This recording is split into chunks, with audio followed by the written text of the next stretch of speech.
What's up to all our sidekicks and henchfolk out there in the geek? Did I pop good? I wanted to pop good.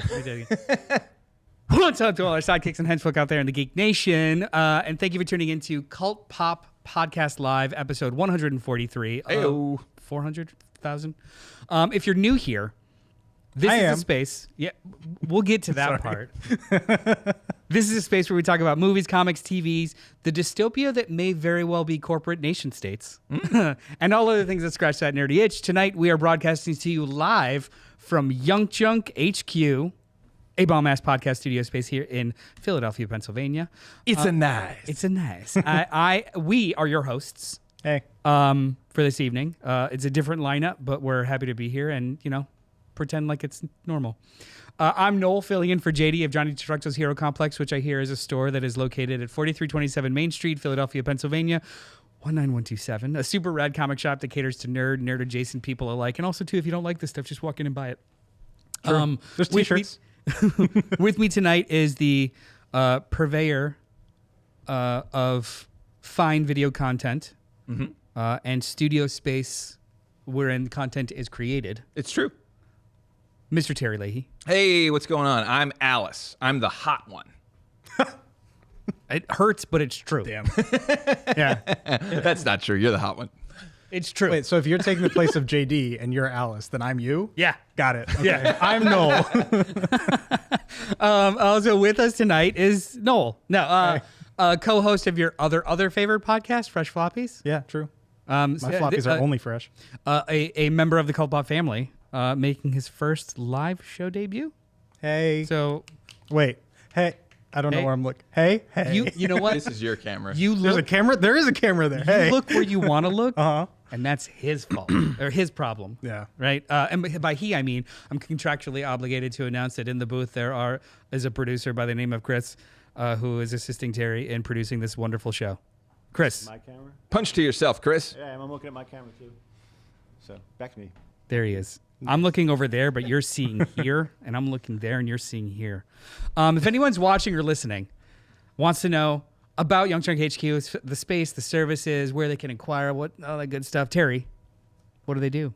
So we like the carrier pigeon as a main method Not of owl. securing podcasts. Pigeon. Not owl. No, not this We're not magic. doing a Harry Potter podcast. No magic, We should do a Harry Potter podcast. I feel like That would that probably ship do well. sailed. If when the show comes out, episodic, if you want to. All right. I think that's a good There idea. is a new show happening, isn't there? Yeah, I mean, they're just gonna redo the same damn thing. No, you're right. Yeah. But yes, Young Junk, you can go on youngjunk.com. You can follow us on the socials, which we really appreciate. YouTube is our big one. Please subscribe to us on YouTube. One thing I'd like to say real quick. Yeah. Sometimes there is been difficulty in the past with chat not working. If you are having trouble on the CultPOP chat, go to Young Junk. We're also streaming there, and try and type in there. If it doesn't work on both, I'm going to be pulling out a bunch of wires. But if you run into trouble and can't communicate, just go on the other stream and check that. Yeah, because it all counts, and we're all happy that you're here. In fact, somebody write something. I see 3 of you. I also have pressure. a very important question for you, Terry, and or Chris.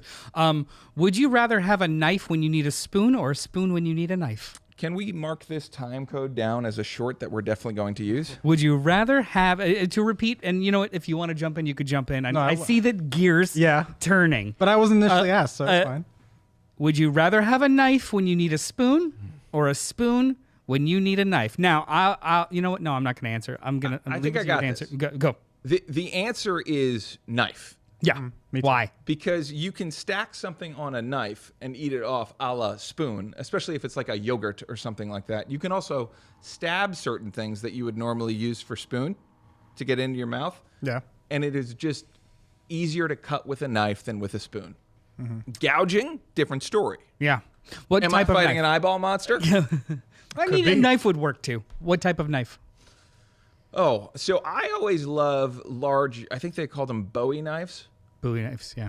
And I like one that has like a pirate's hilt across the front. So it's Little almost hand like guard? a sword. Yes. A knife with a hand guard every time. Like Perfect. a saber handle. But also like think of a pirate you've seen cut a banana and like that. So that's what I'm I tried to my- do that once with an apple. It was actually a lot less convenient than I was hoping for. Okay. In my mind's eye, I am seeing like a Rambo-style serrated Bowie knife, but with a fencing pirate sheer. That's exactly shield. Yeah. Okay. The thing you're saying, that's exactly what's in How my many, how many inches is this knife? Probably about this big.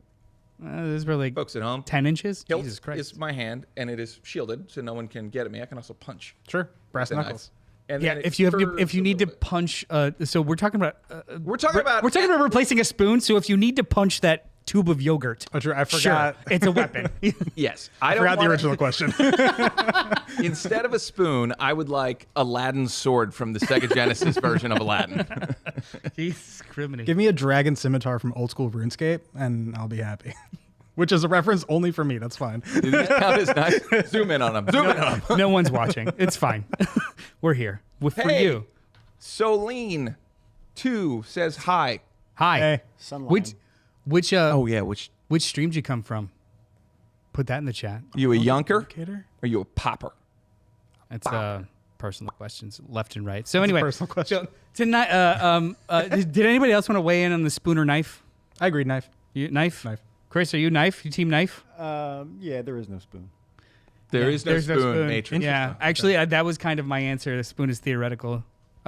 So anyway, tonight, by request, actually, because we did have a listener who wanted us to do the whole series of Alien Earth, we're going to discuss the just wrapped first season of Alien Earth. All of us have watched it. I think Terry missed the last 20 minutes of the show, or the last episode. Last episode, I think. A show wherein xenomorphs are not in space, and we definitely can hear you screaming. But before we do that, we're going to talk about what we've been up to this past week, and we definitely have an email that I think is actually going to be fun and kind of interesting. If you're live, we talked about it before. If you're live here right now, by right now I mean Wednesday night, September 24th at 8:10 Eastern Standard Time. But if you're not here at that time, that's fine. You're watching this later. Comment anyway. Like, comment, subscribe. Let us know what you're up to. If you don't want to do that, you can also just email us at cultpopgo@gmail.com.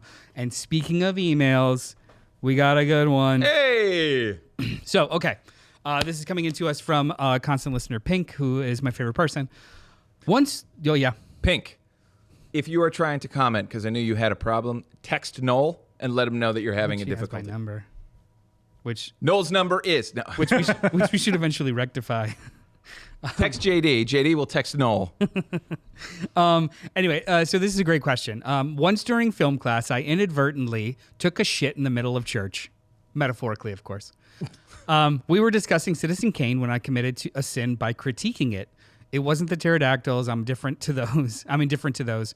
My question was whether or not some scenes were necessary or if they were included strictly for, quotes, epic film length relative to average running times at the time. Pure chaos ensued. Question: is there an opinion you have on a cinematic sacred cow that you keep to yourself, lest it becomes a live grenade you've thrown into a discussion? Peace, Pink. So who wants to take this first?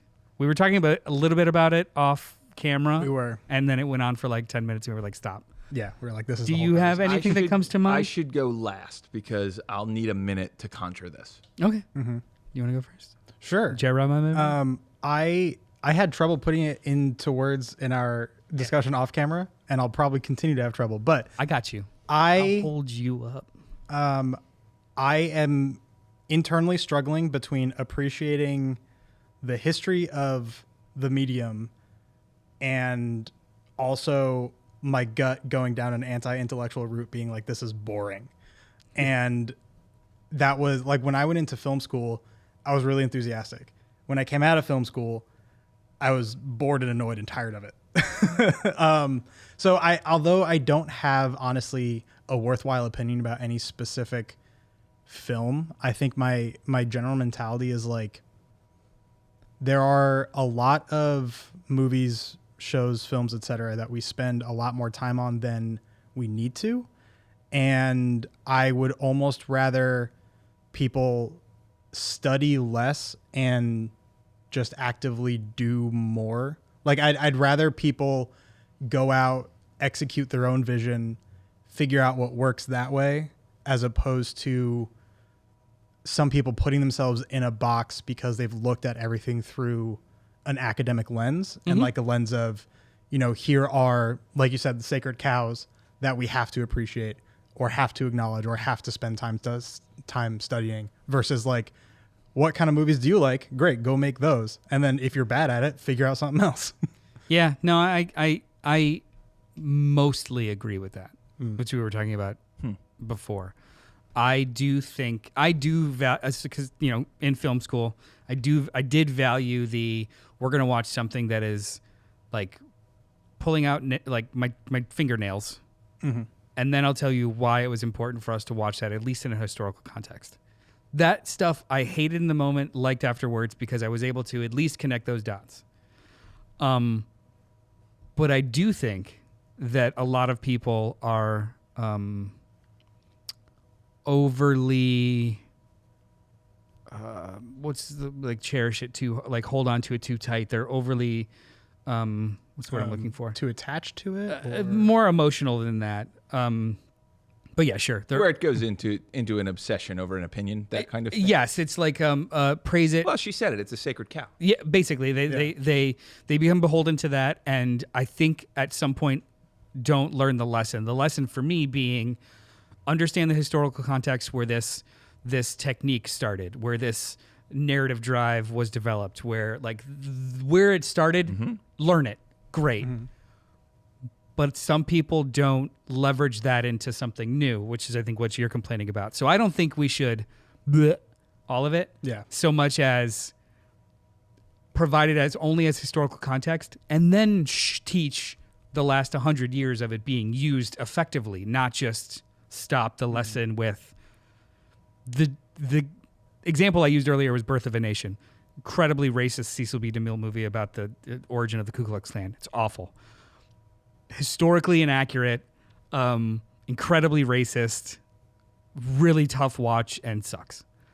However, camera movement was developed during it, lighting, natural and outsource, editing techniques that had never been seen in film before, length. Like, these are all important things that came from something that is wildly dated and problematic. So do I think that we stop teaching Birth of a Nation? Probably not. Yeah. But do I think that we hold it up as a sacred cow because that's where all these things started? Also probably not. Teach where it went, not where it came from. So, quick question. Do you guys have master's degrees in film? No. Oh, God, no. No. I don't have the intelligence for that. So we all have film majors in undergrad. Yes. I thought you guys outclassed me. No. Wait, hang on. I don't. I'm sorry. I don't know why. I have Do you have a film and video degree? No, I have minors. I have 2 minors of Okay. cinema studies and film writing and So cinema sociology. studies is definitely more in line with what we're talking about. Yeah. Okay. What about you? Film and video. Okay, Agreed. so we're the same. Yeah. I'm under you. Sure. guys. I'm intellectual. You guys are practical. Theoretical There you go. versus practical. Okay, interesting. So we're all on the same plane. Interesting what you just said, because you're right. The extreme wide shot was also developed there. Yeah. As was what Cecil B. DeMille would be known for. Huge casts. Yeah. Very, very large cast. That's a thing which I think is why you need to keep teaching this kind of stuff. Yeah. Because we don't have that at all anymore. Right. There are no casts of hundreds anymore. And that used to be a big thing of like, look at all those people. There's just a bunch of people in a room. I would sign up to see that. So that's why the historical stuff is important. I also just don't really believe in tearing down institutions. I think, like I'm sorry. Noel said. D.W. Griffith. Cecil B. DeMille is who popularized it. D.W. Griffith is the director of Birth of a Nation. I did double check that. I said Cecil B. DeMille. Because, and I went with because, you. But this is but the problem with filmmaking. But the thing about it though is I think that illustrates the point. Cecil B. DeMille is who inherited that skill set and turned it into something that we still cherish in film. Yeah. But it started with D.W. Griffith, and that's why that. It also depends what you're talking about. You know, film is so multifaceted. I think a lot. I wish I didn't, but I do. I think very technically and technology. You know, in like how they actually did it. But in film school, in film undergrad, I hate when people do that. Yeah. Not you, but I just mean in general. Do people generally accept film school as getting a major? A master's. A master's, rather? Yeah. So I didn't know that. Film school. How about is if I say MFA. film courses in my film courses? That's fine. Yeah. Yeah, because I'm not. It's not stolen valor, guys. I'm sorry. Yeah, I specifically mean Well, 20 years I always 20 years ago, I went to like 1,000 programs Yeah. and ended up turning him into like 4 minors. That's not film school. Yeah. But the way they teach film when you have professors who are not actively in the film industry, like they did at Penn State and everywhere else, except for like LA and New York, it's all about writing. Yeah. It's about writing and constructing. It's kind of interesting because they do leave you to your own devices to figure out, how do I assemble a cast? How do I assemble a crew? How do I shoot something? You're seeing your film, there's no classes. It's like you're going to have check-ins, but you have to deliver something at the end of the year. Yeah. Which is kind of where I learned how to be an entrepreneur. But I always think if they were to just teach writing the way they do, they could eliminate problematic material. Sure. Technologically, you can't. I agree If with something happened during that film that changed everything, if the Steadicam was developed in like a blaxploitation film, we would have to talk about it. Absolutely. Technologically speaking. No, I completely agree with that. But the thing about it too is I'll push back and I'll say in those writing courses, in those art of storytelling courses where they visually show you how to tell a show don't tell, it's also useful because you're able to see just how manipulative film can be by showing you something that is objectively wrong in a positive light, in the lens of this. Like the director is God. He wants you to see this in a specific way for a specific reason, and that is also storytelling. So that's also useful in structure. That's also why I like when they teach documentary. Yeah. Because documentary is where you can really make someone look however you want, Basically. depending on how you cut and what you do. Now we have AI tools to put words in your mouth. Yeah. It's fucking over. Yeah. It's not terrible at all. But wait, so your sacred cow is, hey, why do we have to spend so much time on this stuff that has clearly very dated when there's many, many examples of it in current use that we can also look to? Is that paraphrasing it a little bit? That's great. Do you have a sacred Far cow? better than what I've I got do. I've got one. Why don't you go first? You want me to go? I wonder if it's the same. I am not precious. Based on novel Push by Sapphire. Yes, I am not precious. I do not. As much as I love where things come from and these like remake anything, I don't give a fuck. I really don't. If anything, I'm rooting for it. I think that I think that we are toxically nostalgic about things that we just kind of hold on to with and limit ourselves any kind of possibility of somebody redoing it. Like Ghostbusters, make 20. I don't give a shit. Make them good. If they're not good, we'll have that conversation. But do I toxically want to hold on to the memory I had, only I had at 30, at 15 or 12 or 11, whatever, however old I was, and fuck everyone else trying something else?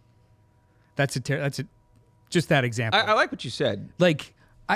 And also too, we live in a space, we live in a society where nothing goes away. Yeah. Some people react to revisiting stories like the secret police are banging down their doors and burning copies of things for them. Like, stop it. It doesn't matter if they maybe make Casablanca, go for it. Will it be better? Probably not. But at least other people will know there's something else that they go to, and maybe this will be entertaining in its own way. Like, I am not precious about what I love. If anything, I want it. I want more of it. I have some caveats to that. Go. I'm okay with a remake that doesn't gender swap when the point of the characters was like a group of dudes or a bunch of men or something like that. Arbitrary. So an arbitrary gender swap. Arbitrary gender swap. What if the story dictated it? It's not a remake. Well, A remake to me is you're telling the same story with the same beats. I think we'll Would we define better remake say differently. like reboot maybe? Or Well, see, then I would be fine. okay. Perfect example. What was it? Ocean's 8, Yeah. Oh yeah. where it was the all. Well, that cast? was more of a like a sequel because it's in the same universe. But it was also Yeah. an attempt for a remake. and whatnot. It's more of like an IP driven. I'm just saying it didn't. Yeah. So there's an example at the tip of my tongue. Something like let's say a screwball comedy like Bachelor Party with Tom Hanks Sure. or whatever. that could very easily be rebooted or remade. The same function narrative. Is there a donkey? Probably. That could still be remade as a bachelorette party without changing the narrative drive. So I'm okay with that. But if you're talking about like make James Bond a woman, that's his masculinity and his space and his But also disrespect. think about what I'm saying. Disrespect is part of the character. So I think that would be an arbitrary change. But what I'm saying is, don't remake GoldenEye and just flip Pierce Brosnan for a lady. Yeah, sure. But we're talking about something different. There'd be no but the thing is, because I am open. I'm not gonna. I won't disagree with you. I only disagree with arbitrary changes that are like market research driven and not story driven. Sure. If somebody comes at me with a pitch, because I'm gonna greenlight it. If somebody comes at me with a pitch for I'm gonna read GoldenEye and here's my way into the story, and you know what, James Bond's a woman, and convince me, okay. That's fine. See, here's my flip side to what I just said, though. I don't mind it if you go all the way. As far as, hey, we're making a Black Batman movie. It's called Black Batman. And the main character's name is Black Bruce Wayne. Go all the way with it is what I want. So you're talking go about way past satire. What is normal. But that's satire. But that would be so fun. That would be great satire. Everybody had their own thing. Make the same movie 9 times. That is what's actually coming, though. Oh, an algorithm is going to do it for you? No, you can change your actor with your remote to one more pleasing to your culture. You think so? I know so. Yeah. I mean, it... Was that in like... Isn't that what they struck over? Or like those kinds of rights, image rights and AI rights they struck over? Mm-hmm. Yeah. I mean, you're probably right. Like... But hey, if everybody gets paid... but culturally we'll be lesser for it. Because there is like, you know, the Michaud Mission, an excellent podcast. The studio's right over there. I miss you, Len. I love you. There are culturally things that occur in African American led films and storytelling that I do not have a touch point or understanding whatsoever as a white person, and I can't tell that story. I enjoy learning about those stories. If we make it so homogenized that you could just change an aesthetic cultural feature, it's no longer black film. It's no longer. Oh yeah, I agree. Yeah, so like that sucks. I think that it's would coming. suck. Yeah. That actually goes into my sacred cow. Yeah, go ahead. So when you were talking about school and this stuff, like they force you to watch. Yeah. I remember being in COM 301. So I did COM 150, COM 250, and then another. And they tried to show me Do the Right Thing for the 4th time, meaning all the professors are running the same playbook when they're teaching narrative. Yeah. I don't care for that film. I don't think it is as good a film as I'm expected to say it is. It's not a great narrative. Did you... Structurally, it is unsound. I haven't seen it in forever, so I can't really fight you on that. Did you at least understand what they were trying to point out about it? You just didn't agree? No, I don't think as a film, it is at the quality level to be instructed at higher end institutions to teach narrative. Well, I mean, I think the problem you said before is that you got taught it multiple times in multiple courses. Like that's a problem with like. Oh yeah. If anything, it's babies first. Let's break this movie apart. But by the time you get to the 3rd entry of the course, you shouldn't be doing. This it is again. 20 years ago. ChatGPT of all the professors being like, oh, what do we teach in October? Did you go to the one already? God damn it! I already got that one. Yeah. But I don't like it much as a film. I think it's technically unsound. I think narrative structure and whatnot is not there. But don't they? I understand it's a cultural achievement. Dude, I have not seen it in so long. I saw it once. Don't they break the 4th wall too? Yes. And it's see, like a play. That's probably why they taught it. Not. That's probably why they taught it, because it's probably the first modern example of going Dionysius and actually like talking to the camera and stuff and breaking acts.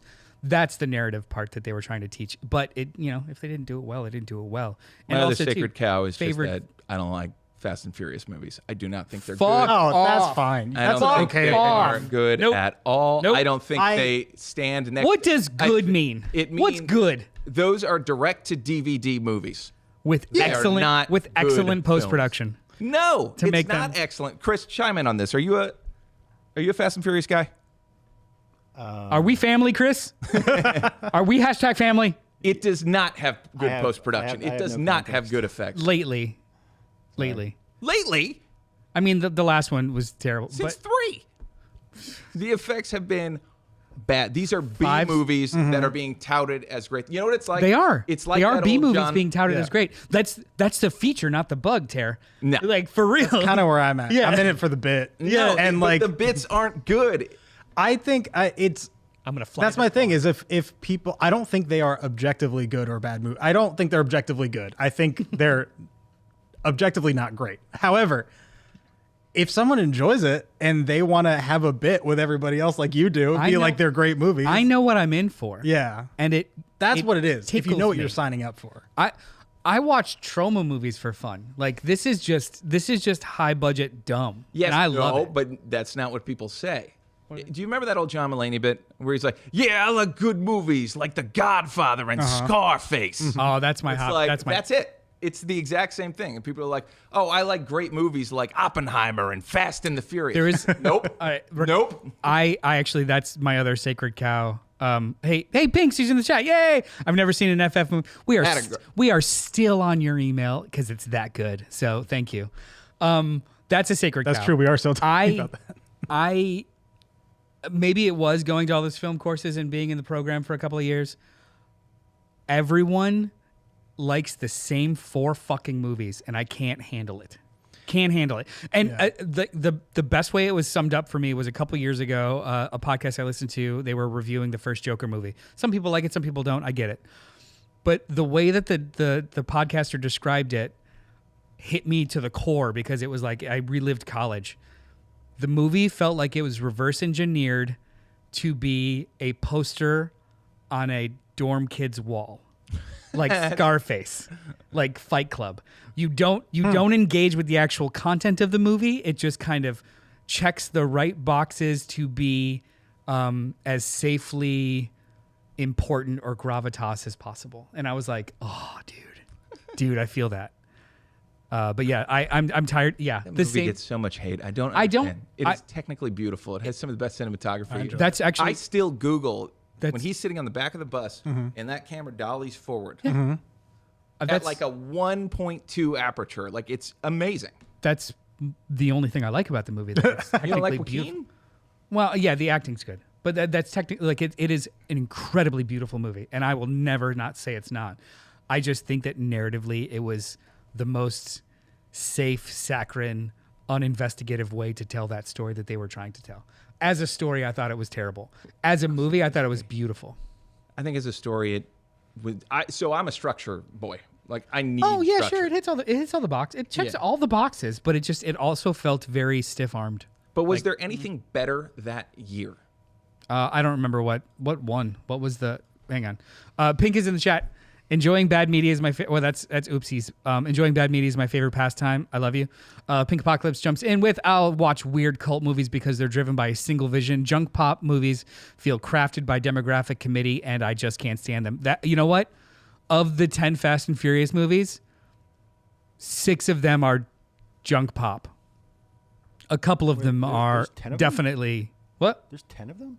Yeah, there's 10, my guy. There's going to be an 11. Then they're, I'm also they're with Oh wait, Fine. Then they're there's objectively actually good. there's actually 11 if we're talking about Hobbs and Shaw.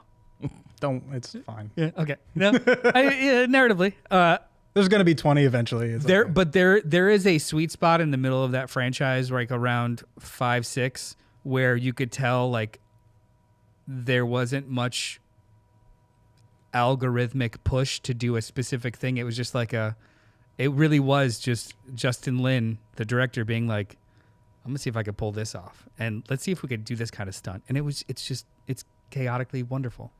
And there's one of those Fast and Furious type scenes in Aquaman, Yeah. and I hate it. Which Aquaman? The first one. I like the second one more. I haven't seen the second one.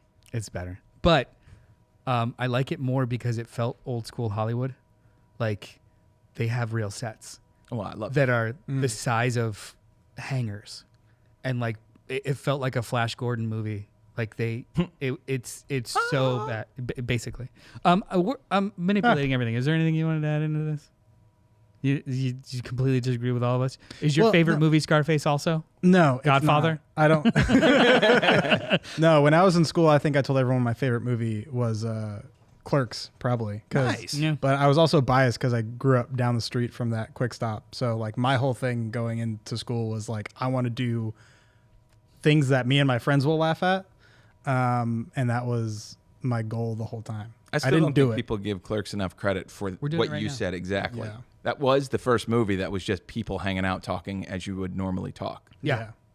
And it's I don't know, that was probably like Kevin Smith's movies were probably the first thing I was like, oh, this is something that like can be done and I could potentially do it. I can get on that boat. I could ride that bus with you. Yeah. In so much as he was definitely, like when I was in high school, it was definitely an inspiration as to why I wanted to go into the film program for writing. I didn't want to be a director. I wanted to be a writer. So I went to all the writing program. And then, you did the other courses to kind of like learn how to visually tell a story, but it wasn't about the technical for me. Yeah. And it's mostly because of Kevin Smith and Joss Whedon. Yeah. Buffy still holds up. So I haven't seen Buffy. I should do a rewatch of Buffy. Seen. You're saying it holds up legitimately? We started watching. I mean, I think the production-wise, no. Well, I think the problem with it's dated. Right, the story I'm sure is fine. Yeah, but the story holds up. Production-wise, that was back when you could get away with your lead actor going and not hitting a person and like the cutaway being that kind of fighting. Daredevil stopped that dead in its tracks. You have to be hitting. I need to see you hitting in a wide shot. Did you? This is the last thing I'll say. Did you watch the new? Did you watch the new Roadhouse film on? I sure did. Prime? How did you feel about what they did with those fights? Do you know what I'm talking about? Like they. Oh, the crazy close-up cam. The crazy close-up cam, but then also digitally moving actors closer together and mimicking actual contact. You could tell it was weird. It was weird sometimes, but sometimes it wasn't. And I was like, okay, they might be cooking. I don't know if this meal is delicious, but they might be cooking. I think there are scenes with Gyllenhaal and Conor McGregor that look great. Yeah. And are fun, but the rest of the movie just looks like shit. Yeah. That whole last fight, did you see it? No. Pain Don't Hurt. Watch Roadhouse. Okay. Sure. The There's last a sequel coming. And I'm down.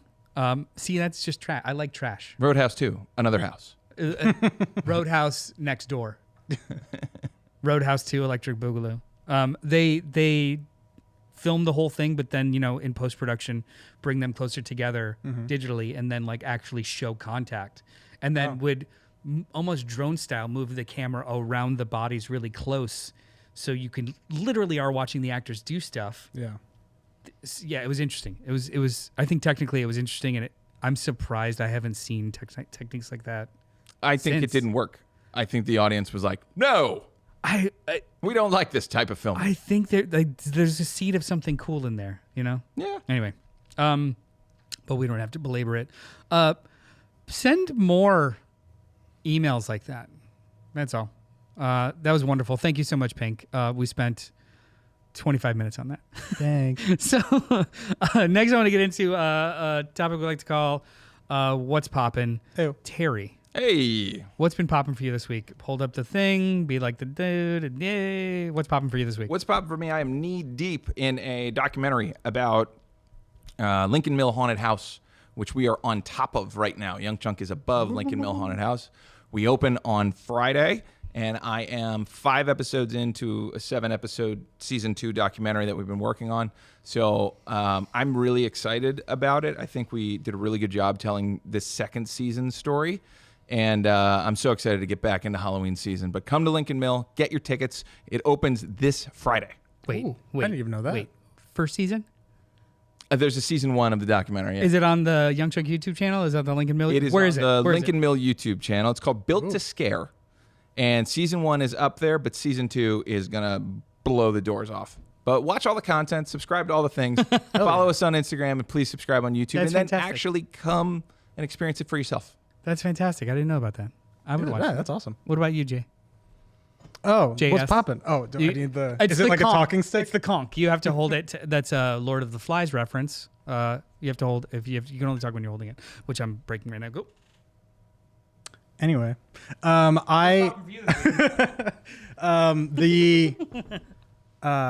only other thing I've been spending my time on, other than watching Alien and reading comics, has been playing a game which came out like 5-10 years ago, called Outward.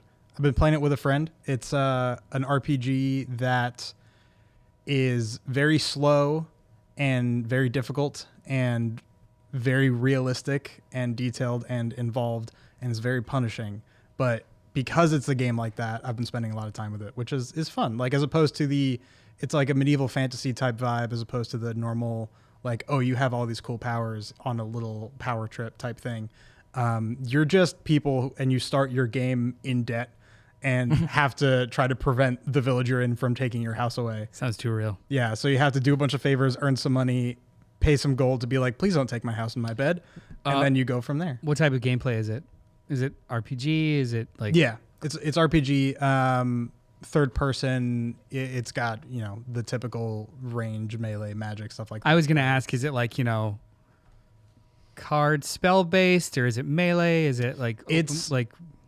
It's the more effective the combat gets, the more involved it gets. So like melee, typically you just put a sword in your hand and start swinging. Of course, there's like the parry and the block and the dodge and all that. But the magic specifically is very involved, where like you need certain spell components in your inventory. You need to cast a certain sigil on the ground around your player before you cast a different kind of related spell for it to be more effective. We're not doing magic because we don't have time to try that hard. But it's been very fun so far, because it forces you to go slow, which I've been finding more enjoyable than just like running through everything. That's nice. With a friend. Yeah. Is it turn-based RPG or is it action RPG? Action. Yeah. Okay. Nice. In my head, I always go, is it Final Fantasy or Kingdom Hearts? Oh, fair. Yeah, definitely not. I don't have the patience for turn-based. Not that those aren't good games. Turn-based would be which one? Where you have time to go through menus and select. That's so Final Fantasy. Yeah. I was actually gonna. So I didn't know the difference. I don't really play many RPGs or console games in general, actually. But I remember in college being very obsessed with Final Fantasy and watching my friend go through it and being like, "This is a 25-minute battle," because you have to do like 8 different menus and set up things for one hit. Yeah. That was probably 10. That was probably. It was Final 8. Fantasy 10. It was 8 with Leon. Yeah, with the gun blades. Or Squall, rather. Squall with the gun blades, which I think were cool as shit. I don't know why. Yeah, dude. He showed up in Kingdom Hearts. Did he? Yeah. Oh. Anyway, you want to go down a rabbit hole? Yeah. RPG, JRPG, action RPG. All this Final is Fantasy content. is endless. Yeah. So speaking of toxic nostalgia, this past weekend I went with my brother to the Philadelphia show, the Philly show. It's basically a card and memorabilia show for sports. Not really into sports. Well, I am into sports, but not sports collectibles and memorabilia. However, there were nerdy tables, and there was something that I saw that just like hit all the synapses in my brain, and I wanted to talk about Starlog magazine. Do you guys remember Starlog magazine? Think so. It was published from 1976 to 2009. It started as a exclusively Star Trek magazine that turned into a sci-fi magazine. It was basically the sister magazine of Fangoria. So that was horror, and this was all stuff. So why I brought that up, which it was a wonderful publication, and pre-internet, it was the only way to kind of get any genre-based film and television news. It was awesome. But I found this. It is the Starlog Science Fiction Universe 36 foil packs card set. Wow. And I picked it up. Beautiful. So it's cards of movies? It's cards of covers of the magazine. Oh. That is very cool. Have specific ideas about content I want to develop based off of these cards as I open them and collect them.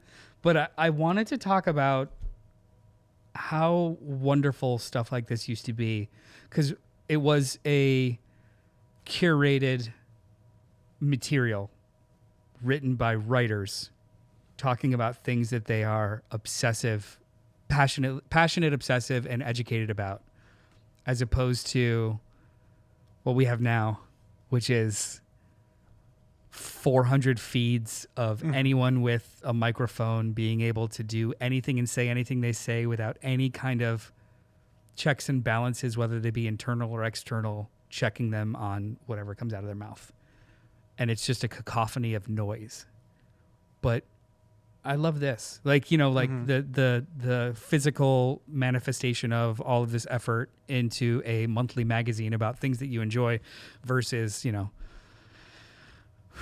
Reddit forums or TikTok feeds about, you know, podcasts. Yeah, I'm part of the problem right now is trying to bring any kind of we put enough production value into this. Where it's thoughtfulness. Yeah. Thoughtfulness. Not going to say something I don't necessarily believe and or can back up.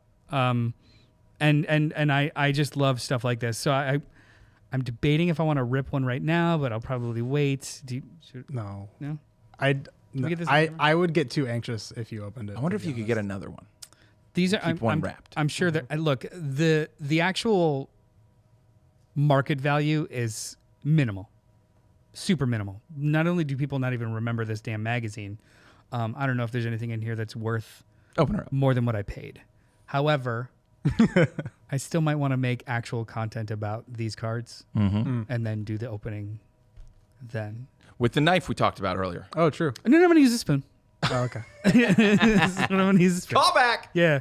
But yeah, that's please look up Starlog magazine. And the very last thing that I'll talk about is today the Wicked for Good, the Wicked Part 2 final trailer came out today. Don't watch it. If you're at all interested in seeing Wicked Part 2, don't watch this trailer. I have gone out. I've never read the books. I've never seen the play. I've never listened to the soundtrack. I watched the first movie only. And for the last year the last year, I have not spoiled the movie or what happens in the next part for myself. Except Universal Pictures spoiled it completely in just the trailer. Oh, great. Love I when they do need that. to hear how. What happens to main characters and how they potentially connect to the original Wizard of Oz. Oh, that reveal. Okay. There's 2 of them in there, and that pissed me off. I didn't sure. 2? If I really wanted to, the one big one that pissed that's me tough. off. Why? I know that there are hundreds and millions of fans who know every single aspect about all of this stuff before it comes out. But come on. I didn't know that's where it was going, but now I do, and it hurts my heart. It hurts my heart a little bit because I guessed one, but then the other one that's literally in the trailer, I was like, can we talk wait, about what? it? Can you tell me which one? I'd rather not. We'll do it off air. Okay. We'll do it off air. Or I'll I write don't know it. anything about what. Write it. You guys, 'Cause it'll be on my mind the whole time. vamp, and I'll write it down. What pissed me off? What pissed you off today? Lots of stuff. Nice. A good amount. What That's one? Why? Oh, and then the other one was a little. No, bit I more was just obvious. referencing that you wrote one. What pissed you off today? Both are in the trailer. Both are incredibly obviously in the trailer. Now, I will say One's a little bit more subterfuge than the other one. the second thing you wrote, I am not sure was in the play. Oh no. I don't remember that. Well, as far as everyone I know that knows, But I saw the that play. read and saw the play. Oh, sorry. It's a good point. That's it. I know it's out there, but I just was really upset that That's a tough. official channel That's stupid. Yeah. spoiled a giant emotional climax, an emotional beat for a main character in a trailer. Do you remember the worst version of that? What Terminator. Do you remember the Terminator with Christian was it? The Bale? film? Because that's all that matters. Oh yeah. The whole reveal is that Sam Worthington doesn't realize, but he is a Terminator. The entire film is leading up to that moment. They showed it in the trailer. Really? It's the first That line in moment. the trailer. Like, look down. You know, yeah. I didn't know that was in the trailer. We're talking. I watched it for 90 minutes, and it's building up, and I'm like, well, they told us this. This can't be what they're revealing. It is. That's They crazy. spoiled the entire film. Pretty egregious. Yeah, I'm usually not a trailer purist kind of person. I know there's people that just don't watch trailers whatsoever.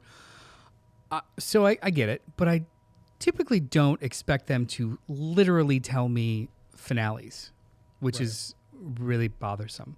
Because I go into movies usually pretty as pure as possible. Like when I've talked with Alice and JD about this, when we go see Scream movies, I am actively not trying to figure it out. Yeah, I want the movie to like try and trick me. Maybe intrusive thoughts will come in and be like, maybe that one. But other than that, I'm just going to try and sit down and enjoy it. So I try and do that with all movies, and this pissed me off. Yeah, I do that with everything as well. That's because I think, not to harken back to the whole school thing, but like I definitely have this mindset that now that I'm a real adult, I need to probably try to get out of. But the more people tell me to do things, I'm just like, I'd really rather not. I'm not going to do that. So because I spent a handful of years of people being like, watch this film critically, I'm like, no, I'm going to turn my brain off and I'm just going to have fun. Actually, the more popular something is, usually it's harder for me to. Dude, same. The second something gets popular and I'm like seeing it, at least once a day in ads or someone's talking about it, I'm like, I'm not watching that. I still haven't seen Game of Thrones for that reason. I love when that goes the opposite way. Mm-hmm. I was like, I'm not going to watch Get Out. Yeah. I'm not going to watch Get Out. It cannot be as good as everyone is saying. And it was. No, it was. It was as good as everyone was saying. I was so happy. Mm-hmm. That never happens. Hot take. Right? Nope is even cooler. I have not seen Nope. Nope is so good. Oh, I don't think it's cooler. I do. Well, maybe like cooler. Film-wise. Palmer, I love her, but film-wise, I think it's cooler. Anyway, sorry. Robert Rano Jr. jumped into the chat. Starlog was one of my favorite magazines back in the day. That's right. It still is your favorite magazine. You just don't know it. Or they don't know it yet. Or anymore. Whatever. Let's talk about what we're actually here for tonight. Alien Earth, developed for television by Noah Hawley from Fargo, the TV series, and Legion, starring Sidney Chandler, Timothy Oliphant, Babu Sissay, Alex Lothar, Samuel Blenken, and Essie Davis. 8 episodes, FX Hulu. When a mysterious space vessel crash lands on Earth, Wendy and a ragtag group of tactical soldiers must make a fateful discovery that puts them face to face with the planet's greatest threat. That's a very interesting synopsis. Yeah. Rotten Tomatoes scores 95% for the whole season, 69% audience score. Really? Yeah, it's pretty interesting, right? Yeah. I'm assuming I haven't met a single person who doesn't love this. I could probably, in my own mind's eye, tell you what those bad audience scores are about, and it has to do with like, we don't see the alien enough. Why is it like this? And in the daylight, this is stupid. It looks like it's probably all very reactive shit that didn't want to engage with the show itself. That's also as far as I can go. So I can go up to 6 episodes with you, and then I'll step out for you guys to do spoilers and stuff. But I loved that. We had never seen the xenomorph in the day. Oh, wait. Hold on. Let's set this up. Please. We're gonna start with previous experience, if any, with the Alien franchise, highs and lows, set a standard, set a baseline, and then overall thoughts about the show thus far, as much as you've seen it, and then we'll dig into like specific things. Hell yeah! So, who wants to go first? Overall emotions, feelings, experience in the Alien franchise and/or subsequent franchises around it. My overall emotions, feelings, very positive. My previous experience has been Alien 1, Alien 2. And 2 of Marvel's Alien comic runs over the past, I want to say 2 or 3 years. They did a couple. Those were, if I recall correctly, they were both mainly focused on people on Earth colonizing other planets. Yeah. Blah, blah, blah. Somehow an alien gets there. Otherwise, Alien 1 and 2, and that's it for me. You haven't seen 3, 4, Prometheus, Covenant? Oh, no. I saw... What's 4? Resurrection. Oh, yeah. I saw Prometheus, and I went into that not knowing it was an alien movie. It basically isn't. Yeah. Yeah. It kind of isn't until like... True. 4 minutes at the end. Well, yes. That movie was very, I feel like lore heavy, if I recall correctly. I feel like it tried to get into alien history. It was... Well, it did. Yeah. It was... It's a prequel, right? Technically. I don't remember. Technically, it's a prequel. Okay. But Numi Rapace, is that her name? Noomi Rapace, yeah. They Ripley'd her pretty hard. Like as soon as she's doing the pregnancy scanner thing, it's that like, was cool. Here's Ripley for the rest of the Right, that was cool. of the thing. Yeah, I didn't like that movie that much. Did you like? Are you an Alien fan? I consider myself an Alien fan. I don't know how I managed to get some level of nostalgia for Alien 1. So I've seen that far more times than I've engaged with anything else Alien. Just a lot of rewatches of Alien 1, to be honest. But I am a big fan of that movie. And Alien 2 was fine.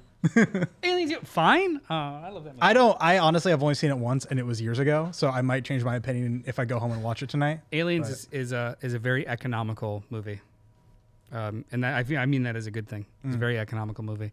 I have experience. My fondest memory of the Alien franchise, I was maybe 9 or 10, and I was too afraid to go to the movies with my brother, who was 12 or 13, to go see Aliens. But I still wanted to know what happened, so I asked him to tell me the whole thing after. And then I just became obsessed with the movies and I've seen them all multiple times, and all of the stupid Predator things and stuff. So the Alien franchise is very big in my household.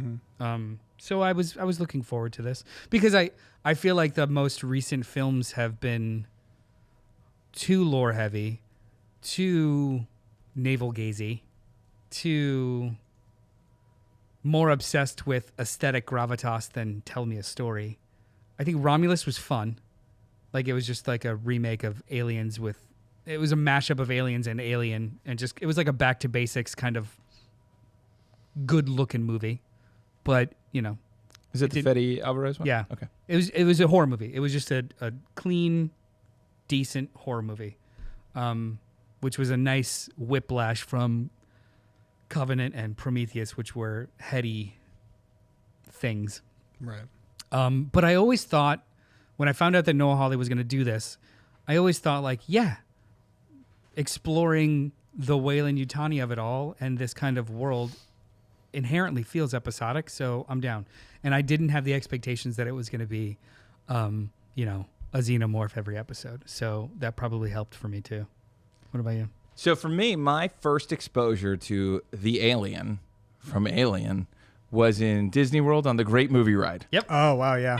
That was terrifying to me as a 7-year-old. And that drove me away from any Alien-related content for a long time. Very, very popular. Still working. No, it's gone. That dark ride is gone. Yeah. The Great Movie Ride, yeah. The Great Movie Ride is gone. It's out. But yeah, there was 2 aliens in that show. Mm-hmm. One, like, you're driving up, the cart comes near it, and then one comes out here, and he's just like doing his animatronic thing and does the, and then you hear like oh no.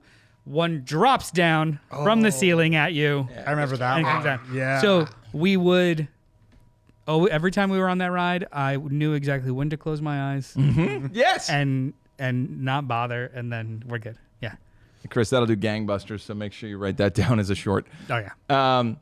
So that's my first experience. I know of the monster, and I love monsters, but I'm not watching monster movies when I'm young. I'm very fearful until I'm probably 12.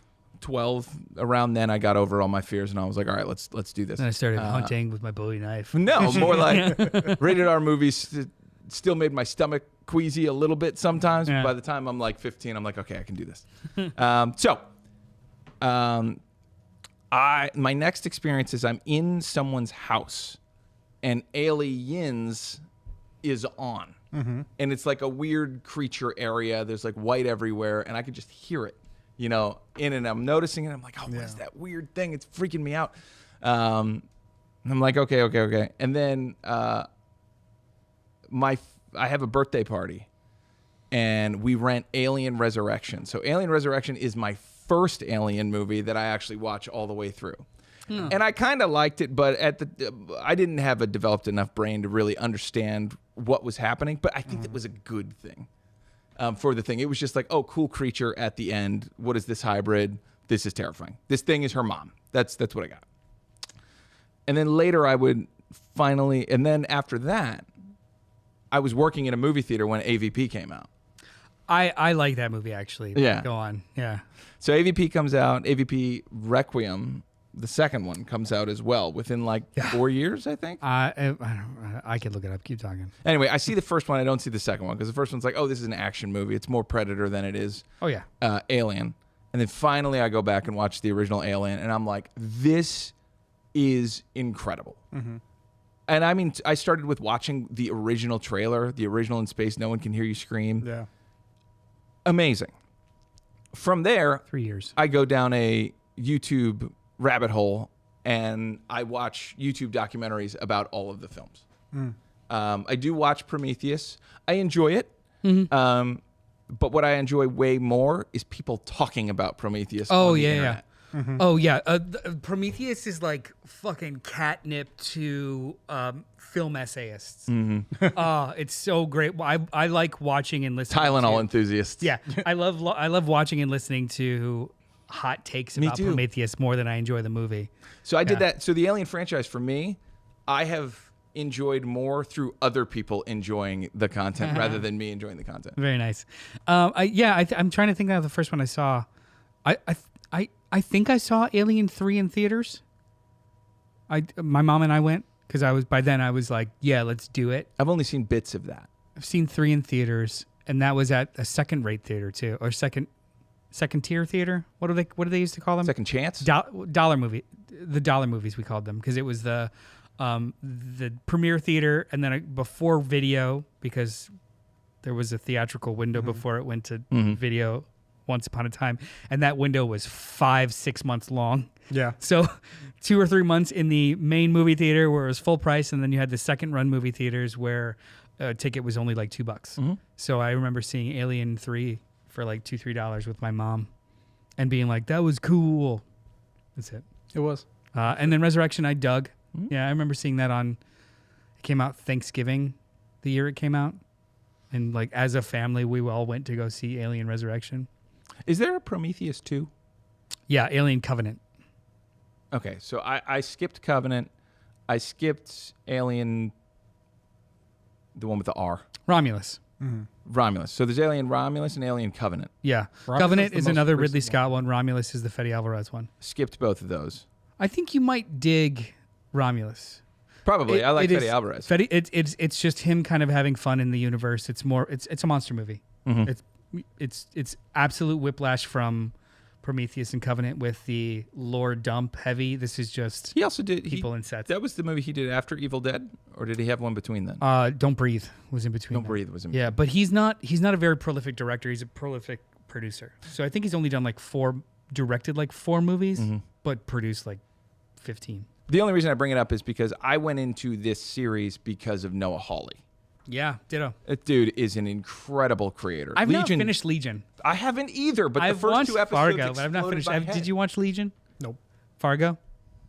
Fargo season 1 is incredible. Yeah. Yes, I want to say 2 I loved a lot too, because it was just so fucking weird at the end.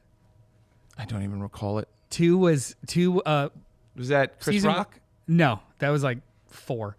2 was the prequel to season 1. It was in the first season. They keep talking about something that happened in Toledo, and the main character's father is a former cop who did something in Toledo. Blah blah blah. This season 2 is 30 years prior, and Kirsten Dunst. I think so. Is Kirsten Dunst is the wife? I think She's so. Very yeah, oh, and it's okay. I just did this little thing. And it's the guy that's in all of the Todd from. He's in all the fucking Conjuring movies. Patrick. Yeah, Patrick Wilson is the main character. He's the young David Carradine. Yeah, he's the young David Carradine. Who am I thinking of? I don't know. Who's the bad guy in Jungle Cruise? That is such a weird choice. The Rock? the bad guy in Jungle The Rock. Cruise. Yeah, sure. The Nazi in Jungle Cruise. I don't remember. Who also played Todd in Breaking Bad. Oh, yeah, or her husband. Yes, okay, he is in it. Then I did see season 2. I forgot Jesse Plemons was in Jesse Plemons. Which I just say that sometimes. Yes, season 2, it's Kirsten Dunst, according to Mr. Destructo himself. Oh yeah, JD's in Plemons. the loved Covenant. Romulus was so good. Watching Fargo season 3 now. Kirsten Dunst, yes. Pink Apocalypse. I know nothing about this series. I love Alien and Alien 3. Yes, really. I actually do really love Alien 3 also. David Fincher. I've hated everything since because it's just acts of canon cannibalism, like watching a creator cut off their own arm into pieces and eating it. I very much agree with that. That's actually a much more Cannibalism. canon cannibalism. I know, like but that. cannibalism is. I really like the phrase cannibalism. I don't think Alien Resurrection's a very good movie, but I wouldn't say that it's canon cannibalism. But what Ridley Scott has done in Prometheus and Covenant, absolutely, I do think it is. It's like it's like the most inorganic way to insert heavy lore in what used to be or was incepted as very basic horror. I got a question for you on Alien Resurrection. Yeah. Which is better, Alien Resurrection or Halloween H2O? H2O. Because they were both like the weird throwback with like the aging. I think H2O was better. Yeah, I agree. It was like H2O was at least a very simple movie with But they added lore. effed up characters. Yeah, it had really good lore in Lori. Beta Man. Yeah, so we're all familiar with and have our relationships with the Alien franchise. I think all of us at the table are in agreement that we enjoyed this show. Yeah. I enjoyed it. This is the Alice. When we're thinking. Get a picture of this. We're all Alice. I miss her. Anyway, this show surprised the shit out of me because the alien of it is a side thing. Like, it is not just the alien, it is aliens. And it is more concerned with human evolution. Thematically, I think the alien are the synthetics versus the cyborgs versus the corporations. I think that is the show. The hot potato throughout the course of the show, though, is these specimens from deep space.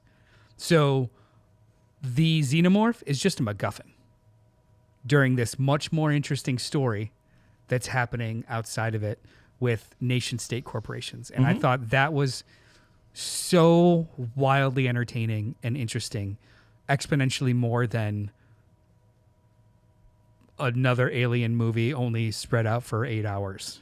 You know what it is? It is Noah Hawley is a better storyteller than George Lucas, and he's taking essentially a franchise and then doing something about it that's about corporations and government and things that are on his mind at the time effectively. Somebody's knocking on the door, and it's Andor, because Tony Gilroy is a better storyteller than George Lucas. Oh, certainly. And he took this aspect, or this just like hand-wavy rebellion, get it?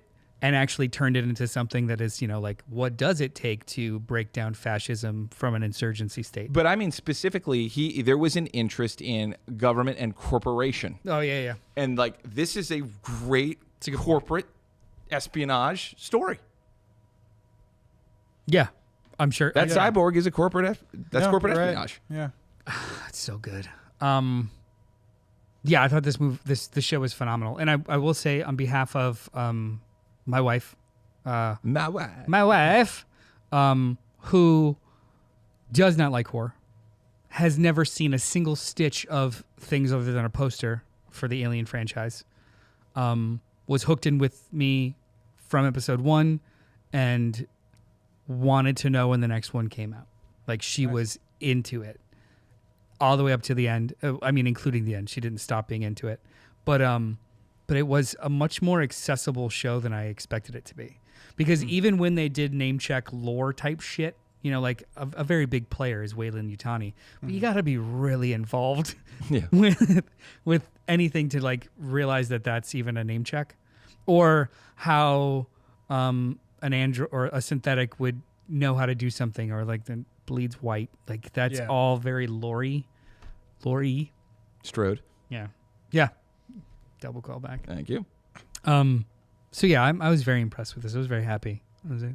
Yeah, I mean, I was a little worried because, like I said, I've only seen Alien and Aliens, and I thought, like, with all these years, maybe I'd be left behind with this show.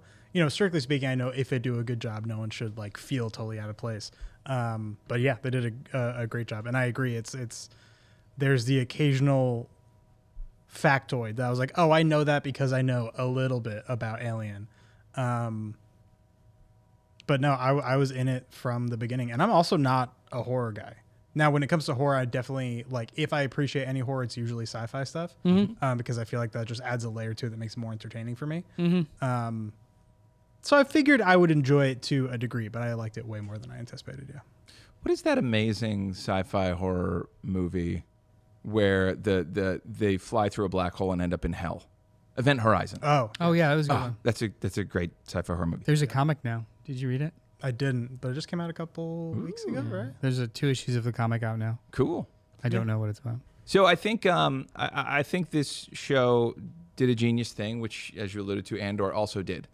Telling me different stories in a universe that is established is a great move. Instead of sequelizing, spread.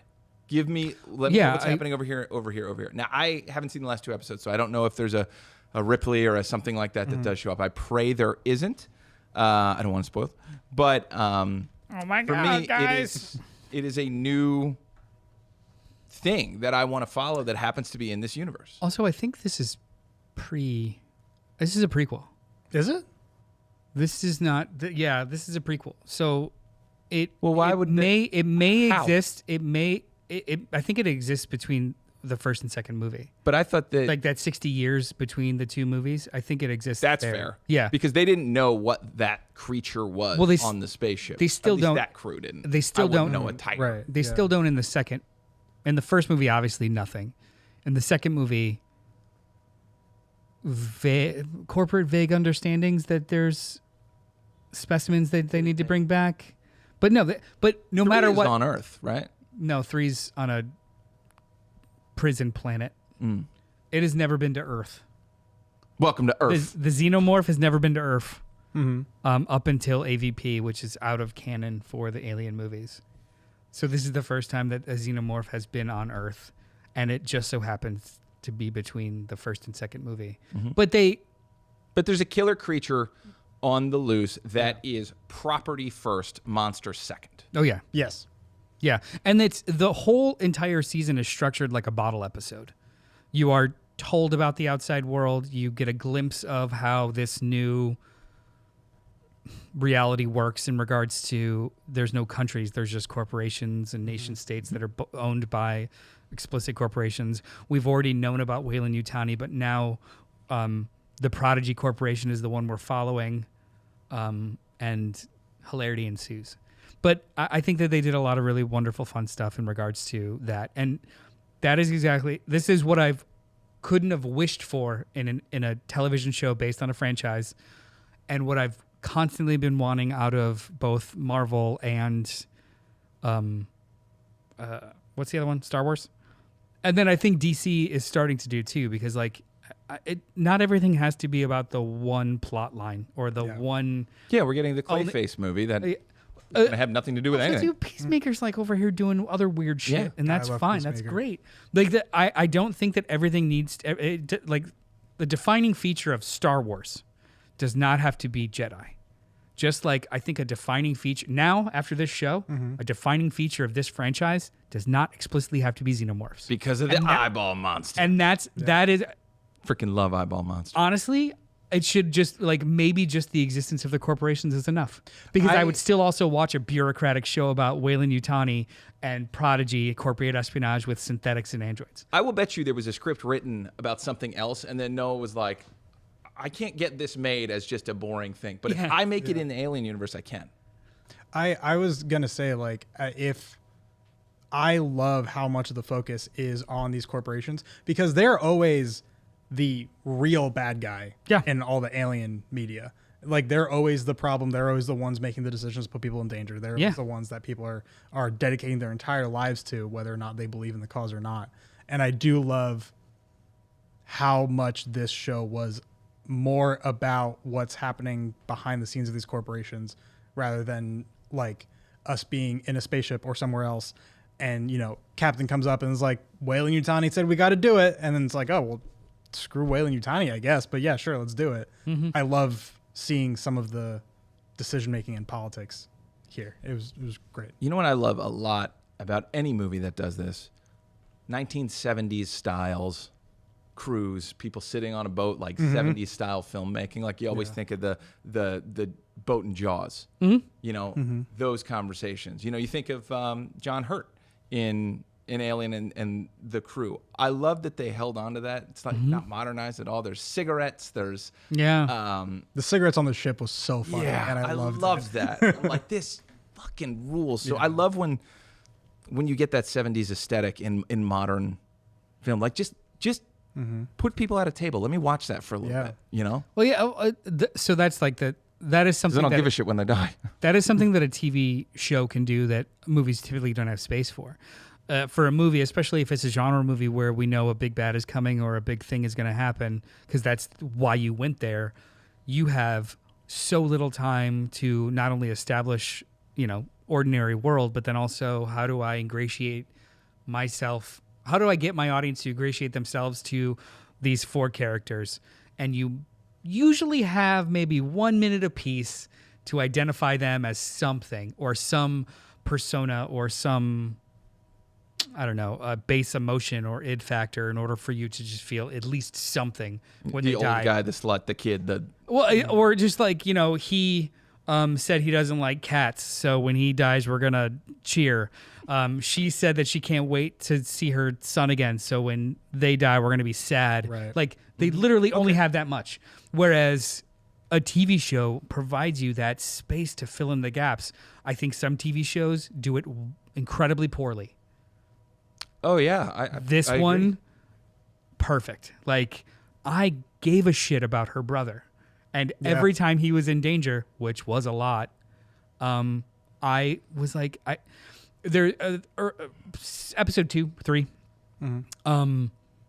He is the character played by Alex Lothar, who, speaking of Andor, is the kid that writes the manifesto.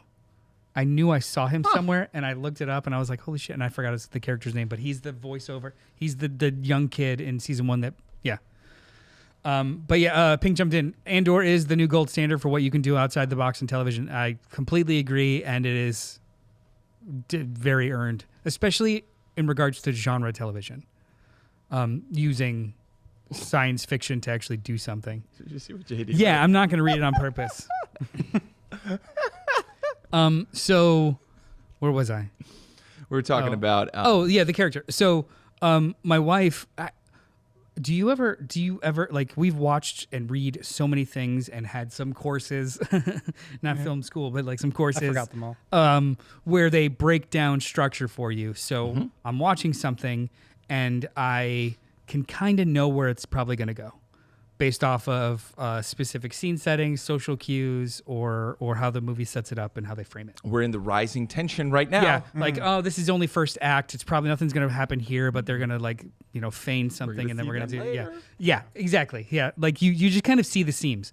There is I think it's episode 2 or 3. There's a series of little, like, one-off problems that the brother keeps coming up against, and every time, my wife is just like, they're going to kill him. I was like, in my head, I'm thinking, like, the show can't kill him yet because they established this emotional weight where he thinks his sister is dead, but she's out to find him. So, like, it can't do that yet. And against my expectations, the show brings them face to face immediately after I had that thought. And then I was like, oh, fuck, it's all bets are off now. I don't know what's going to happen with this character. Episode 2, where he's trying to get down the tower, and then he's got to, like, jump across the thing. And then there's an egg in there. This TV show is not concerned with spreading it thin. It moves, and it keeps doing something new, and it kept me on my toes, even though I've watched 100,000 hours of media. Yeah. I thought he was going to get a face hugger on him as soon as I saw those eggs. Like, I was like, oh, they've met, and I've now seen the eggs. He's next. That's what has to happen. And then, I mean, okay, we'll only go up to season 3, spoilers, and then a fucking xenomorph rips him out of the room and takes him somewhere else as a cliffhanger for the episode. I'm like, with the tail that is essentially a scorpion piercing thing. And then meanwhile, like 20 minutes before, he got straight through his chest and pierced his lung. Yeah. So he did survive a lot in that episode, to be fair. But then I did, and this was one of those moments where lore.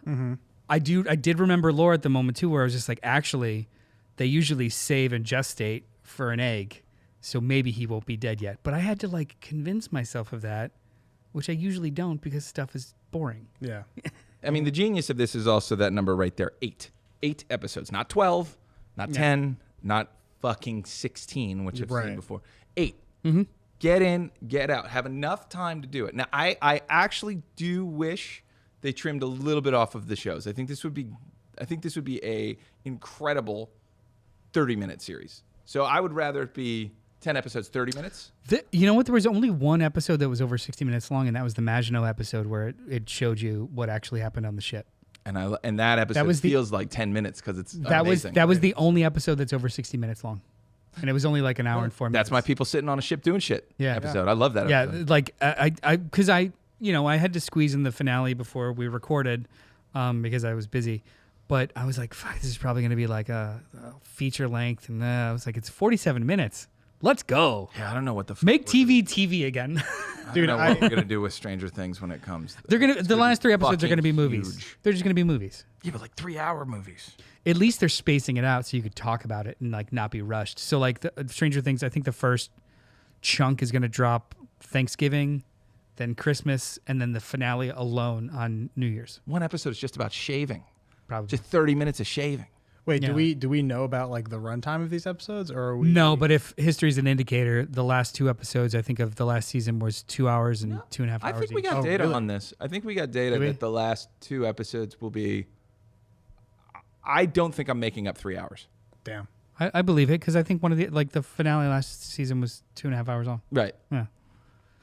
Damn. And they also did like but an 8 episode and then a big ass one, a break, and then an 8 episode and a big ass one. And I'm not super. I see I have a soft spot for Stranger Things though, because they do break rules a lot in regards to like runtimes and episode counts, and they see only one example and one episode in the entire run so far has felt like filler. They do keep propelling the story, which I appreciate. That also was the first show. That was the first streamer. Yeah. I mean, House of Cards technically is before that. Right. But as far Daredevil was before that too? No. Daredevil wasn't before Stranger Things. Stranger Things was like a Netflix launch title. Nope. It wasn't launch. It was. You see what happened? House of Cards was a launch title on Netflix. Oh, I thought you were saying Stranger Things. Well, it was I the thought first. Stranger Things was a launch title as well on Netflix. Stranger Things. When you say launch title, I mean, what do you mean? Year one of No. Netflix, where Netflix becomes no more DVDs. We're going streaming. No. No, because Is that one of their The original very first programming? scripted television show was House of Cards. Daredevil. when I was in college. Oh, and then the one with Bruce Springsteen's buddy, who was in Sopranos, Lilyhammer. Lilyhammer was also one of the launch titles. I think that was actually a Swedish show that they co-opted and co-produced, not It was. exclusively in-house. First exclusively in-house, Bo Willimans, 2013, House of Cards. Starring legendary. Daredevil was 2015, and Stranger Things was I suppose 2016, a year later. Yeah. But Stranger Things took over the goddamn world. All of these things are way earlier than I thought they were. Yeah. Goddamn. Well, it's because they all took a long time. You know, they started taking 2 years off. That wasn't a normal thing. I think Larry David started that. It still ticks me off. Like, I'm going Well, for 10 years. I'll see. Prestige television has gotten so big that it does take 2 to 3 years to make a new season, which always ticks me off because it ticks me off in so much as if you're going to have 3-year gaps, which I think Stranger Things does well. If you're going to have 3-year gaps, your seasons have to be mostly self-contained. It has to tell a complete narrative arc. Sure. Which I think Alien Earth does. Yeah. So if they don't touch anything, like it's got a little bit of a cliffhanger, but where you started with your characters has finality to it. We get payoff. You get payoff with like an open door. Yeah. Stranger Things does the same thing where there's a big bad that's established. Here we are. They defeat it, and then they give you a little teaser of like what's going to happen next. They're not like just straight cliffhangers, and then let's wait for 3 years, which some TV shows are doing now, and I can't stand it. Like you're either prepared to roll or don't. Like don't like be a better storyteller And if you continuing is contingent on you manipulating an audience to be like, so hooked that they can't wait, then you're not there. I'm gonna step out for spoilers. You know what? I don't know if we have to do spoilers. Do you want to do spoilers? Is there something specifically you want to talk about? Love you. Deuces. I wish I had my notes with me. I took notes when I watched, and I forgot. It felt like film school again. Or my film classes again. Most of the we're going to go into mild spoilers. I'm not going to talk about how it actually ends, but most of this show is about Boy Cavalier, a young prodigy who is now in charge of the Prodigy Corporation. Yeah, aptly titled, who have cities that are their corporations, and he has a research island. On this research island, he is basically taking terminally ill children and has developed technology to put their consciousness into fully synthetic bodies. Yes. And the show at that point becomes how the dichotomy between cyborgs, full synthetics that are AI driven, and synthetics with actual human consciousness in them. Yeah, and where are we drawing the line of humanity and such? Basically. So like that's the show, and that's narratively rich enough on its own. Yeah. But then in the first episode, a derelict spacecraft that was in on a deep space mission to collect samples. Deep space research vessel that I feel like they said 18 times in one episode. That was meant to collect alien species samples over the course. They were out for like 60 years. 65. Crash lands on his property, on his city. And on Prodigy, in a Prodigy city. In a Prodigy city, yeah. And then it becomes a corporate race for property. It becomes, effectively. It is. The ship is owned by Weyland-Yutani. Yeah.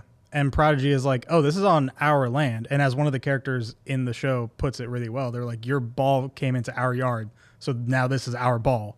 And of course, Weyland-Yutani does not appreciate that. So so it becomes like a corporate espionage show about trying to get as much out of these alien samples and species and learn as much as possible. And there's while multiple things. It's not all just of the zero. bureaucrats are trying to figure it out and or fight each other for it. At the same time, you have these previously terminally ill children's minds in superhuman bodies with still children's brains. They are not maturing, it seems, which as far as we can tell. They explain away. Some of them mature, some of them don't. And then overlayered with another like aspect of Peter Pan. He gives them all Peter Pan code names on his island, the boy that never grows up on his island, and blah, blah, blah. Peter Pan is what's the word, motif for this? Or not motif. It is It's not a motif or a homage because it's part of the like if it was up to the viewer to intimate that like, oh, they're doing a pastiche of Peter Pan, that's a motif or a homage.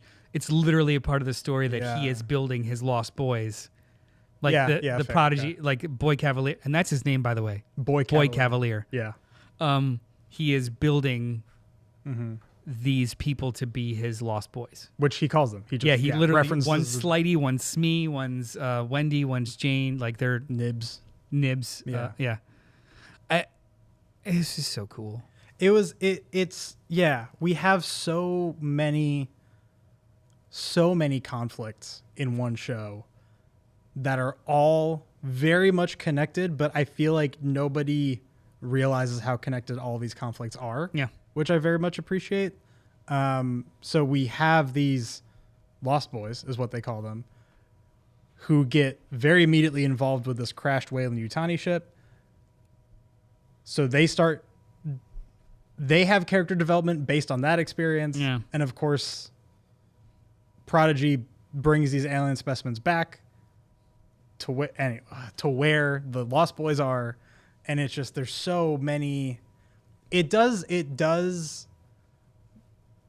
lot of things very well, but one thing that I really adored about it is how much when things get chaotic, they just don't stop being chaotic. Yeah. Whether it be on the island or on the research vessel, like it's just one thing after another, but it somehow doesn't feel forced, which I love. And it's just, I start to get myself or put myself in the place of these characters have been like, oh, another thing? You can't be fucking serious. Like there's more happening. Oh God. And it just keeps going. Yeah. And the thing is with each episode, like it's not like the season hits the gas and then stays on the gas. With each episode, we're starting slow again. And then, how did you feel about the needle drops? I did not like them. No? No. That was actually a note that I had is I didn't enjoy the needle drops at the end of every episode. Every episode ends with a late 90s era grunge song. Yeah, it went from like metal, grunge, a little bit of punk. It was... There was, I want to say there was some Audio Slave. There was some Smashing Pumpkins. There was some Black Sabbath. There was some early Radiohead. But yeah, it's very, even though we are in a, what was it like? It's like 22 something or 21 something. Oh, yeah. Years of material. We're talking like 150 years in an alternate super crazy future. The show and its technology and in the needle drops still kind of makes it feel like something that was built in Ridley Scott's version of the future, in an analog version of the future. Yeah. There's connectivity. There's what seems to be internet, but it's all still tactile. Like there are tube screens, even though there is wired connectivity. Yep. There's tablets, but they're chunkier, they're thicker, and like the resolution's a little off. Like an original Game Boy, that kind of thickness. Yeah, like there is the aesthetic of the show very much. Why the needle drops worked for me is it didn't take me out so much as made me feel nostalgic for when I maybe would have been watching this at that era. Do you know what I mean? Like almost like in this alternate version of the future, they would be in that kind of more grungy, right, slappy kind of, slappy is the wrong word, staticky or kind of crunchy style of art, Yeah. It wouldn't be highly produced. It wouldn't be very smooth or slick. It would just all be still very, you would still hear the reverb everywhere, right? So like the music itself really worked for me. If they had it in scene, different story. Oh, but the fact that it happened during like the closing credits or like the last shot of the show, I was like, okay. Yeah, we consistently get like either a big shot or a meaningful look from a character, and then needle drops. We get a couple more seconds, and then credits. Yeah, was the end of every episode. It was never like the soundtrack of the show, but they did it at the end of every episode, and it was like, okay. Intellectually, like I agree that if we are going to do needle drops, those were good picks for sure. I think they were great bands, songs, genres to pull from. They did take me out of it a little bit. It felt like a bit of a shock. And that said, generally speaking, I do think they did a great job of making this alternate future timeline thing feel real. Honestly, the most impressive thing for me that immediately pulled me into the world was either episode 1 or 2. I guess the ship crashes episode 1 probably. The first big shot that we get of this Prodigy City, it felt like the future, but it felt real. And I think honestly it was the sound design of it where I didn't hear much other than just cars. Like it wasn't like a cyberpunk type of movie where they're doing too much with all these different neon signs and crazy noises. It was just, it's a city. The design is just there's terminology for it that I recently learned. It was that comic. I forget the Vanishing Point. I think it is that Chuck Russell's doing. Sorry, not Chuck Russell. Mark Russell. Protopia. It's not a utopia. It's not a dystopia. Like a utopia being a perfect, dystopia being awful.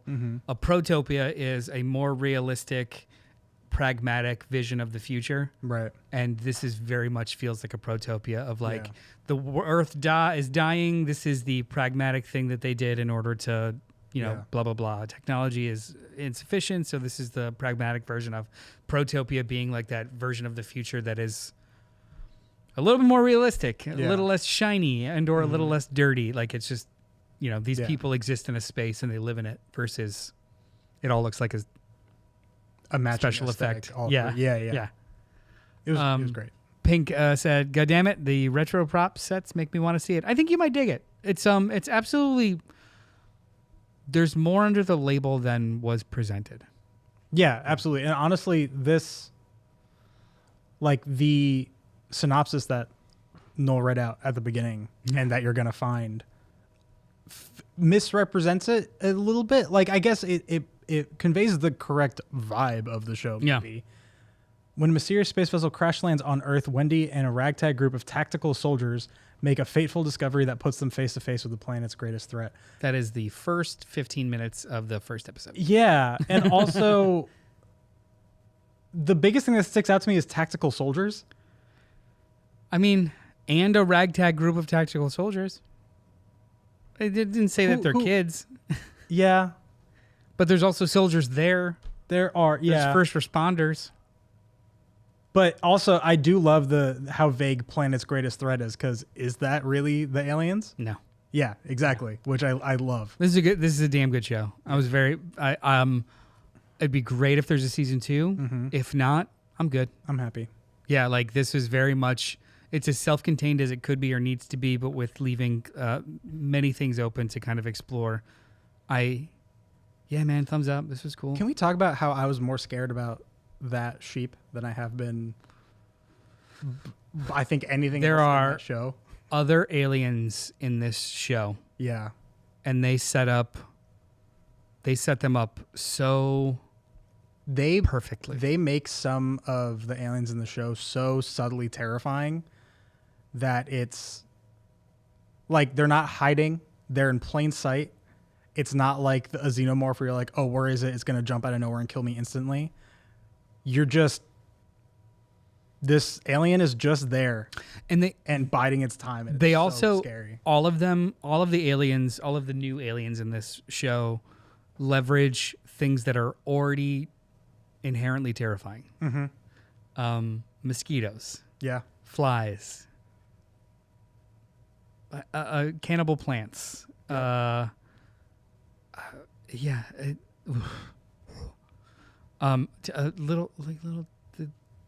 Even the drinking the water part, like, oh yeah, dude, so much awful. Ticks, just, yeah, man, there's so many. There are things in this show that are gross, but not gross in a like slasher horror, like, oh god, this is just too much type of vibe. It's like oh, you got me. Oh, it's not. It's odd. It's not exploitative. It's not exploitative. It's just disturbing. Yes, exactly. And then see, like, the show will establish a scenario where none of the aliens are that we've met so far give a shit about synthetics. Yeah. Until they do. Uh-huh. And you're like, that's the worst one. Yeah. Like, this is a good show. This is a damn good show. Yeah. I'm looking forward to more. And like, yeah. This is I would put this up there with like Andor in regards to how well they take care of IP. Well, I mean, watch it or don't if you care about. Only like 2 episodes. Good story of the whole thing. Of Andor, yeah. Or of season 2. Oh no, of the whole thing. Oh yeah, binge it. It's fun. You'll love it. Yeah, I'm sure. It's 3 episode chunks. Mm-hmm. Every 3 episodes is kind of a new story arc. Oh really? Yeah. Oh nice. Okay, cool. Watch the first 3. Mm-hmm. You could like take breaks in between, but like and the second season, the first season, we're talking about Andor now, by the way. The first season, this is an Andor podcast. The first season, the entire course of it is about a year and change. Mm-hmm. Season 2 is 4 years. Every 3 episode arc, there is a year gap between. Oh, so you are jumping into where they are at this point in time. That's cool. It's phenomenal. But it's a bingeable, but you can watch it in just like 3 episode chunks. I appreciate that. Yeah. Because honestly, as much as I enjoyed it and was eager to continue watching this show, it was actually a lot harder to find 8 to 9 hours of free time in the past week and a half. No, just yeah. Also, too, with Andor, I don't even think it starts cooking until the 3rd episode. Like they really did structure it to be like, here's the first piece. Right. Yeah. Anyway, I think even when they released it, it was They released the first 3 episodes first and then nice. weekly. Yeah. I like that. But anyway, look, we've waxed philosophic about a lot of things that don't matter in this world except to us.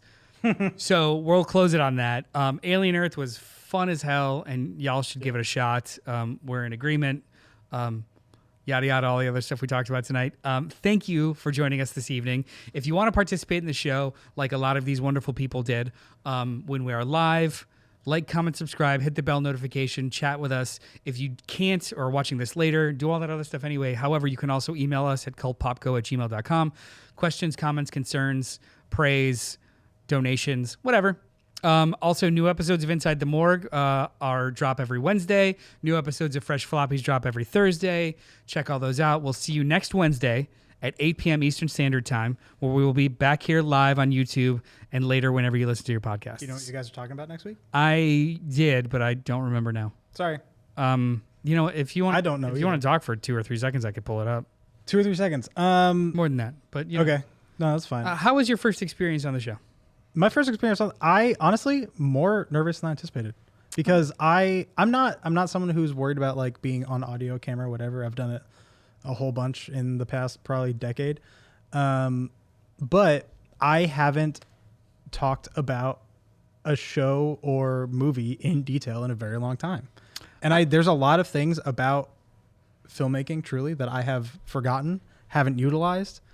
A lot of I don't know a lot of things about directors, a lot of kind of like what we were talking about in the very beginning. There's just a lot of things that I got annoyed, pushed out of my brain, and I haven't used in 15 years. Getting old is realizing the shit that people forced you to watch or learn may have merit now. See, the thing but it is in context, not in the moment. Uh-huh. And I still kind of like there's what film school did to me that I still can't shake is it almost ruined important stuff. Right. I watched so many foreign language films, historical films, everything like homework, absorbed all of it. Right. And you just kind of fill your bucket. And now when there's like a movie that's like a potential Oscar frontrunner about the most important subject in the world, I have to like steel myself to go see it or just not see it because it feels it just like that Pavlovian response if it feels like homework. Yeah, exactly. And I hate that's in me. So it's just like been trying to like train it out, but it's probably the same muscle. That's kind of what it is for me. And I appreciate, y'all bringing me into stuff like Fresh Floppies and this because it's honestly like it's slowly been helping me get back into consuming media and readjusting my mentality while doing it. The people hate this. Some people hate this. Some people enjoy it. When I like something, I like to ask myself why. And then you have an answer. And then you're like, well, why that? Yeah. Why? Keep asking myself why until I get to like the little thing of, like, it made me feel this. Yeah. I love finding that. And there's a lot of people that are just like, don't ruin it for me. I was like, sorry. Yeah. It's my job. We're going to talk about next week. As long as schedules hold, next week we return to Forks for Cult Pop Picks Twilight 4. What's part 4? What? Breaking Dawn. Twilight Saga: Breaking Dawn Part 1. I've never you guys seen are still it. doing the Twilight thing. Nice. Yeah, I've never seen it. We did 3 last month or back in August, and now we're going to kick off Halloween month with Twilight. Nice. Which is horror for many reasons, I assume. But anyway, that's what we're going to do next week. Please join us live. Heckle in the chat. We love it. But thank you for joining us. Thanks. And we will talk at you later. Bye. Bye. Bye.